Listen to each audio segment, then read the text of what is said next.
Dubai में मजदूरी का काम मिला था।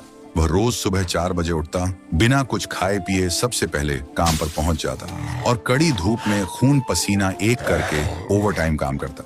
कभी भारी भारी पत्थर उठाता, कभी पीठ पर सीमेंट की बोरियां, और काम खत्म करके रात को बस एक टाइम रूखी सूखी रोटी और पानी पीता और थका टूटा जमीन पर लेट जाता। और हर रात सोने से पहले वह अपनी माँ और पायल की तस्वीर देखता और मन ही मन कहता, बस कुछ दिन और फिर मैं अपनी पायल को रानी बनाकर रखूंगा।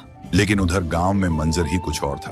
राइस्टार के जाते ही पायल के रंग ढंग बदल गए। उसने घर का काम काज करना बिल्कुल बंद कर दिया था।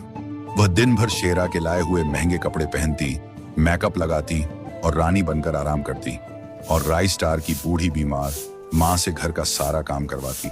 इस उम्र में उन्हें अब झाड़ू पोंछा और बर्तन मांजना पड़ता था। पायल उन्हें नौकरानी की तरह काम करवाती। माँ की तबीयत पहले से खराब थी, पर पायल के जुल्म ने उन्हें और तोड़ दिया था। एक दोपहर माँ अपनी खटिया पर लेटी दर्द से कराह रही थी। तभी उन्हें पायल के कमरे से कुछ फुसफुसाने की आवाजें सुनाई दी। उन्होंने सोचा, शायद मेरा बेटा राइस्टार बिना बताए वापस आ गया है।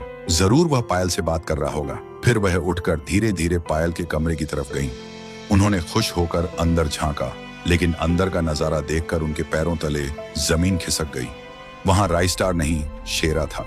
पायल शेरा की बाहों में लिपटी हुई थी। शेरा हंसकर बोल रहा था, क्यों पायल रानी, वो राइस्टार वहाँ खून पसीना बहा रहा है और हम यहाँ मजे कर रहे हैं। तुम्हें उसकी याद नहीं आती?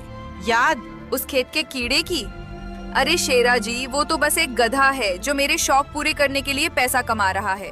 मेरा असली पति तो वो है जो मुझे रानी बनाकर रखे, यानी कि आप। यह सुनते ही माँ के मुंह से चीख निकल गई। हे राम, ये क्या अनर्थ हो गया। आवाज सुनते ही शेरा और पायल हड़बड़ा गए। पायल गुस्से में बोली, बुढ़िया, शर्म नहीं आती चुप चुप कर झांकते हुए? बेटा क्या गया, तू तो जासूस बन गई है। माँ रोते हुए बोली, बेटी, ये पाप है। राइस्टार तेरा पति है, वो तेरे लिए। बस अपना ये ज्ञान अपने पास रख। खबरदार अगर राइस्टार वो कुछ भी बताया तो। अगर 2 वक्त की रोटी चाहिए तो मुंह बंद रख और निकल यहाँ से। माँ के पास और कोई चारा नहीं था, इसलिए वह चुपचाप वहां से चली आई। फिर एक रात माँ को तेज बुखार था। उन्होंने कमजोर आवाज में पुकारा, बहू, ओ बहू, थोड़ा पानी दे दे बेटी, गला सूख रहा है।